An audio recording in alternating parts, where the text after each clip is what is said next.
बेगूसराय गोलीकांड में नया मोड़ आ गया है। पुलिस चारों आरोपियों को गिरफ्तार करने का दावा करते हुए प्रेस कॉन्फ्रेंस की। वहीं आरोपी केशव उर्फ नागा के बचाव में उसकी मां और पिता आ गए हैं। दोनों का आरोप है कि उनके बेटे को फंसाया जा रहा है। परिजनों ने बेगूसराय पहुंचकर राज्यसभा सांसद राकेश सिन्हा से मुलाकात की और मामले की निष्पक्ष जांच करने की गुहार लगाई। परिजनों ने सबूत के रूप में 2 सीसीटीवी फुटेज भी पेश किए हैं। परिजनों का कहना है कि जब फायरिंग की घटना हुई उस समय एक बेटा घर पर था और दूसरा एक होटल पर बैठा था, लेकिन पुलिस जानबूझकर परेशान कर रही है।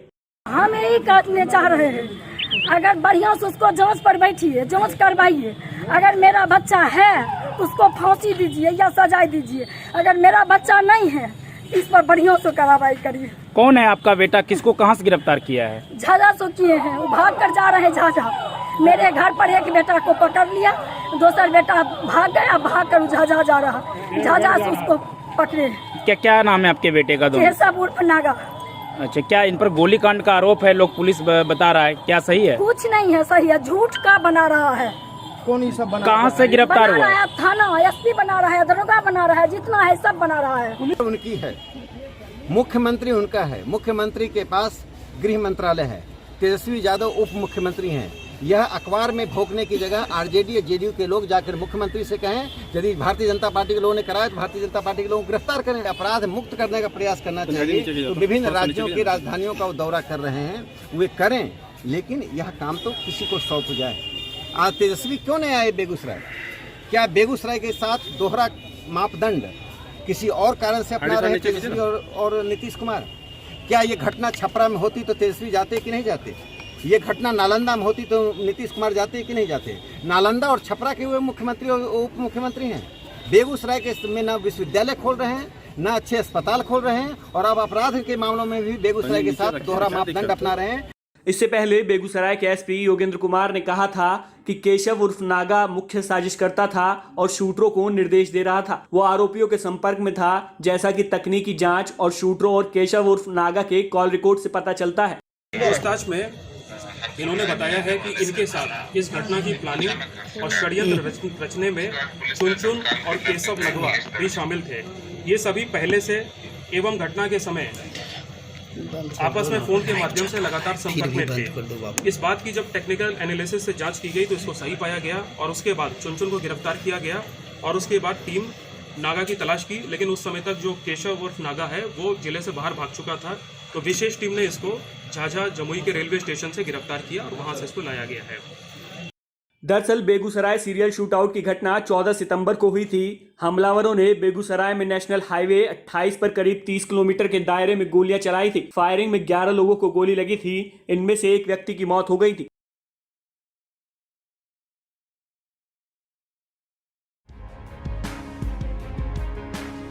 प्रधानमंत्री नरेंद्र मोदी जी का आज जन्मदिन है, जिसको लेकर बीजेपी ने काफी तैयारियां की हैं। जन्मदिन के मौके पर पीएम मोदी का नामीबिया से आ रहे चीतों को मध्य प्रदेश के कूनो पालपुर नेशनल पार्क में बने क्वारंटाइन बाड़ों में छोड़ने का कार्यक्रम है। वहीं पीएम मोदी के जन्मदिन पर पक्ष और विपक्ष के नेता उन्हें शुभकामनाएं दे रहे हैं। भारत की राष्ट्रपति द्रौपदी मुर्मू ने ट्वीट कर पीएम मोदी को जन्मदिन की शुभकामनाएं दी हैं। उन्होंने ट्वीट में लिखा है कि प्रधानमंत्री नरेंद्र मोदी जी को जन्मदिवस की हार्दिक बधाई और शुभकामनाएं।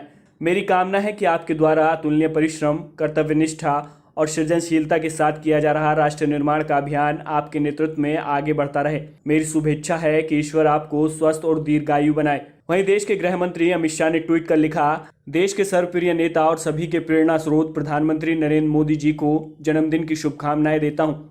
ईश्वर से उनके उत्तम स्वास्थ्य और दीर्घायु जीवन की कामना करता हूँ। मोदी जी ने अपनी भारत प्रथम की सोच और गरीब कल्याण के संकल्प से असंभव कार्यों को संभव करके दिखाया है। वहीं भारत जोड़ो यात्रा पर निकले कांग्रेस सांसद राहुल गांधी ने भी पीएम मोदी को जन्मदिन की बधाई दी है। राहुल गांधी ने अपने ट्विटर पर लिखा, पीएम नरेंद्र मोदी को जन्मदिन की बधाई।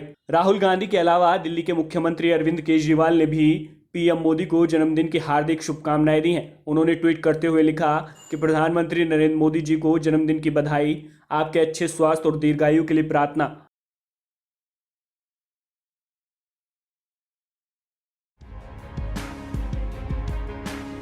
प्रधानमंत्री नरेंद्र मोदी जी का आज जन्मदिन है, जिसको लेकर बीजेपी ने काफी तैयारियां की हैं। जन्मदिन के मौके पर पीएम मोदी का नामीबिया से आ रहे चीतों को मध्य प्रदेश के कूनो पालपुर नेशनल पार्क में बने क्वारंटाइन बाड़ों में छोड़ने का कार्यक्रम है। वहीं पीएम मोदी के जन्मदिन पर पक्ष और विपक्ष के नेता उन्हें शुभकामनाएं दे रहे हैं। भारत की राष्ट्रपति द्रौपदी मुर्मू ने ट्वीट कर पीएम मोदी को जन्मदिन की शुभकामनाएं दी हैं। उन्होंने ट्वीट में लिखा है कि प्रधानमंत्री नरेंद्र मोदी जी को जन्मदिवस की हार्दिक बधाई और शुभकामनाएं।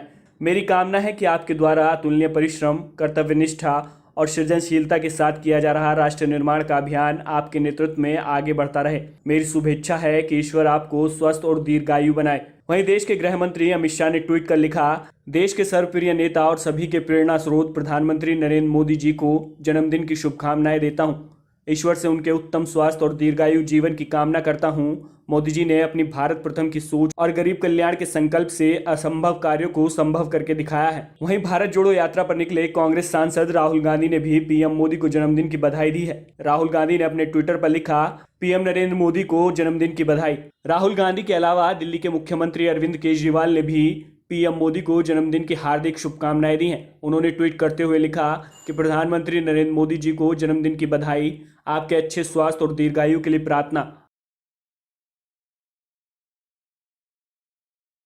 17 सितंबर को प्रधानमंत्री नरेंद्र मोदी का जन्मदिन है। इसके लिए बीजेपी ने तैयारियां कर ली हैं। भारतीय जनता पार्टी इस मौके को खास बनाने में जुट गई है। बीजेपी ने जन्मदिन को लेकर तय किया है कि वो इसे पखवाड़े के रूप में मनाएगी, जो गांधी जयंती यानी 2 अक्टूबर तक चलेगा।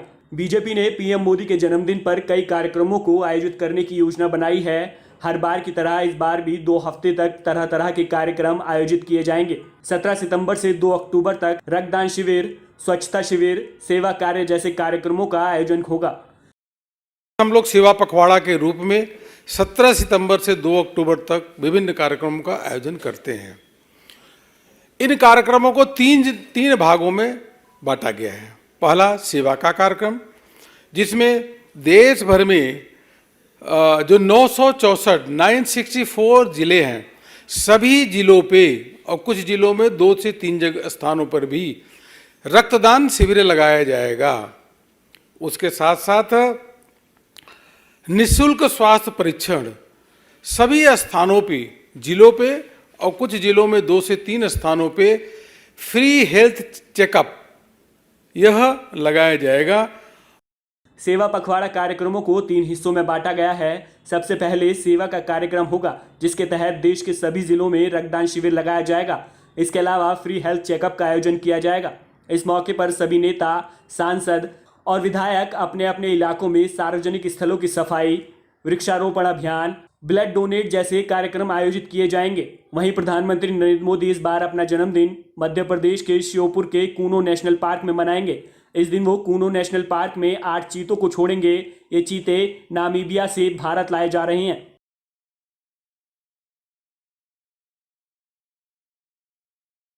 हिमाचल प्रदेश में विधानसभा चुनाव के कुछ ही महीने बचे हैं। बीते शुक्रवार प्रतिभा सिंह और अलका लांबा ने बीजेपी पर जमकर सवाल उठाए थे, लेकिन अब कांग्रेस कमेटी को झटका लगा है। बता दें कि कांग्रेस के वरिष्ठ नेता और वर्तमान में प्रदेश कांग्रेस कमेटी के वाइस प्रेसिडेंट रामलाल ठाकुर ने अपने पद से इस्तीफा दे दिया है। उन्होंने बिलासपुर में पत्रकारों से बात करते हुए ये ऐलान किया कि वो अब प्रदेश कांग्रेस कमेटी के वाइस प्रेसिडेंट के पद से इस्तीफा दे रहे हैं। हमारी अध्यक्षा है, मैं उनको अपने वाइस प्रेसिडेंटशिप के पद से मैं इस्तीफा देना चाहता हूँ, और वो तुरंत मैं कहूँगा कि 2-3 दिनों में मैं ये जो है ना मैं भेजूँगा।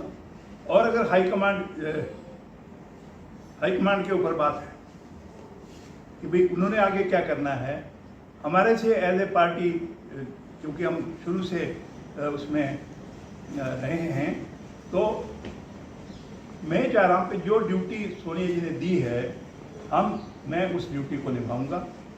साथ ही रामलाल ठाकुर ने कहा कि वो वर्तमान में कांग्रेस कमेटी के हर कार्य में मौजूद रहेंगे। उन्होंने हाईकमान से ये भी मांग उठाई है कि अगर उनकी जगह पर कांग्रेस कमेटी हाईकमान को कोई अन्य नेता विधानसभा क्षेत्र से नजर आता है तो उसको टिकट दिया जाए। साथ ही रामलाल ठाकुर ने चुनाव न लड़ने को लेकर भी हाईकमान से सिफारिश की है।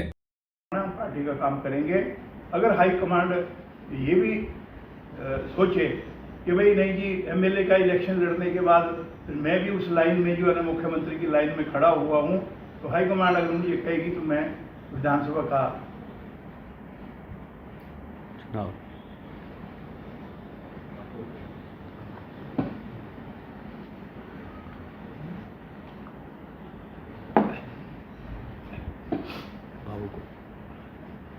जो विधानसभा का चुनाव है वो लड़ना ज़्यादा मुश्किल नहीं है, क्योंकि हम पार्टी में है तो पार्टी का काम करेंगे। गौरतलब हो कि रामलाल ठाकुर ने पार्टी के कई नेताओं पर सवाल उठाते हुए कहा है कि प्रदेश कांग्रेस कमेटी में हर तीसरा व्यक्ति सीएम पद की दौड़ के लिए भाग रहा है, लेकिन मैं उस दौड़ में नहीं हूं। मैंने साफ तौर पर ऐलान कर दिया है कि मैं सीएम की दौड़ में बिल्कुल नहीं हूं और ना ही कभी मैं ऐसा सोच सकता हूं। साथ ही रामलाल ठाकुर ने कहा कि वो हमेशा ही हिमाचल प्रदेश कांग्रेस कमेटी के आदेश अनुसार काम करते रहे हैं। स्टैंड फॉर दैट पर मैं कहूँगा कि हाईकमांड ये चाहती है कि भाई हमारे को चुनाव नहीं लड़ना चाहिए, तो मैं पार्टी के लिए जो है वो काम करूँगा। विधायक बनना ही जो है ना वो ठीक नहीं है। जो मेरे से होगा मैं जो है वो पार्टी का एक सिपाही के नाते जो काम मैं कर सकता हूँ।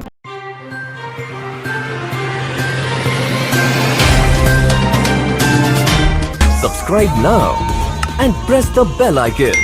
Never miss an update.